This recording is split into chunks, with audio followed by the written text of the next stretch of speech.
మీరు ఎన్నో యాగాలు చూసుంటారు, కానీ మిరపకాయలతో యాగం చేయటం ఎప్పుడైనా మీరు చూసారా? మన భారతదేశంలో తొలిసారిగా హైదరాబాద్లోని ఎన్టీఆర్ స్టేడియంలో జరగబోతుంది.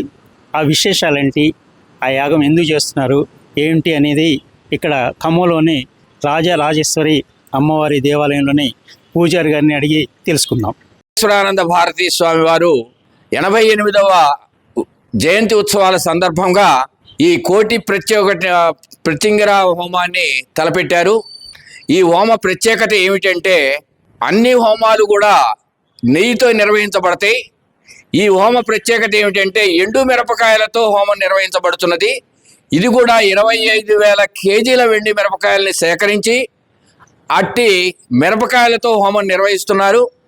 ఈ నిర్వహణలో చాలామందికి అనుమానాలు ఉన్నాయి. ఏమిటి అంటే, ఒక ఎండు మిరపకాయని పొయ్యిలో వేసినట్టయితే నిలబడలేని పరిస్థితి ఉంటుంది కాబట్టి 25,000 కేజీల ఎండు మిరపకాయలతో ఎట్లా హోమం చేస్తారు అనేది ప్రజలందరికీ ఒక క్వశ్చన్ మార్క్గా నిలబడి ఉన్నది. కాబట్టి ఈ హోమంలో నెయ్యి వాడకుండా ఎండు మిరపకాయలనే వాడుతూ హోమం నిర్వహించడం ఈ హోమం యొక్క ప్రత్యేకత. ఇది భారతదేశంలోనే ఏ పీఠాధిపతి కూడా చేయనటువంటి త్యాగం ఏంటంటే, మా భారతీ స్వామి వారు ఈ హోమాన్ని తలపెట్టారు. ఈ హోమం 21వ తారీఖు ఈ నెల 20వ నెల జనవరి 21 నుండి జనవరి 28 వరకు 8 రోజులు కార్యక్రమం నిర్వహించబడుతున్నది. అదేవిధంగా బీజేపీ మంత్రివర్యులు మన కిషన్ రెడ్డి గారు కూడా పాల్గొంటున్నారు. దీని అందరి ఆహ్వానం కూడా నీ నాణ్యత లేకుండా అన్ని పార్టీలకు అతీతంగా ఈ కార్యక్రమాన్ని నిర్వహించబడుతున్నది.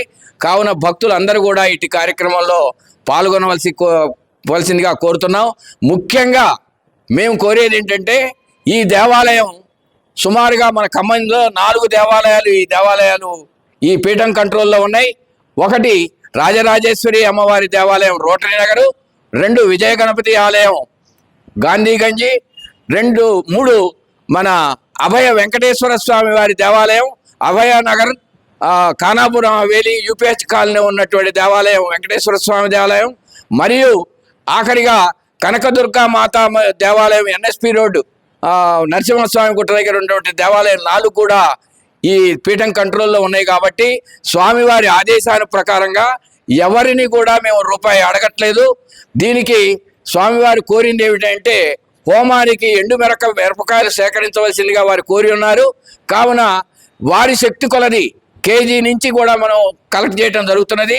కాబట్టి ఎవరైనా భక్తులు కూడా ఇవ్వదలుచుకున్న వారు ఎండు మిరపకాయలు కానీ దానికి సంబంధించిన రేటు ప్రకారం ఇచ్చినట్టయితే 5 కేజీలకు కానీ 3 కేజీలకు కానీ డబ్బులు ఇచ్చినట్టయితే మేము కొని ఎండు మిరపకాయలని ఈ నెల 19వ తారీఖు రాత్రి ఈ దేవాలయం నుంచి మొత్తం 4 దేవాలయం నుంచి సేకరించినట్టు ఎండు మిరపకాయల్ని హైదరాబాదు ఎన్టీఆర్ స్టేడియంకి చేరతాయి.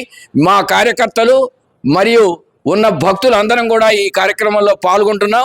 కాబట్టి మిగతా భక్తులు కూడా ఎవరైనా సరే పాల్గొనదలిచిన వాళ్ళు ఎటువంటి రుసుము లేదు కాబట్టి తప్పకుండా హాజరై ఈ స్వామివారి కృపకు పాత్రలు కావాలని కోరుతున్నాం. 25,000 కేజీలు అనేది వాళ్ళకి ప్రమాణం ఉన్నది. దానికి మేము అంటే మా వివరంగా చెప్పాలంటే మా మేనేజర్ గారి అడ్రస్లు ఉన్నాయి దీంట్లో.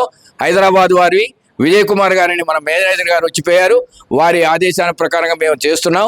ప్రచారం కూడా జరుగుతున్నది. అత్యంత వైభవంగా అత్యంత ప్రతిష్టాత్మకంగా ఈ హోమం జరుగుతున్నది.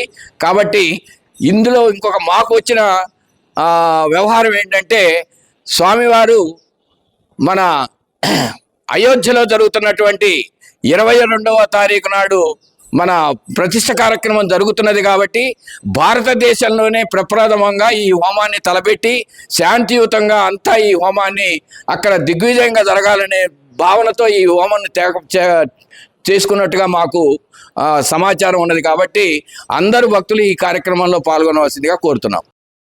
శ్రీ సిద్ధేశ్వరానంద భారతీ మహాస్వామి వారి కోటి ప్రత్యంగ మహాయాగం భారతదేశంలో ప్రప్రథమంగా అష్టోత్తర శతకుండాత్మక అనగా 108 హోమకుండాలతో 25,000 కేజీల ఎండు మిరపకాయలతో Hyderabad NTR stadium Lower Tank Bund వద్ద 2024 జనవరి 21 నుండి 2024 జనవరి 28 వరకు అత్యంత వైభవంగా నిర్వహించబడను.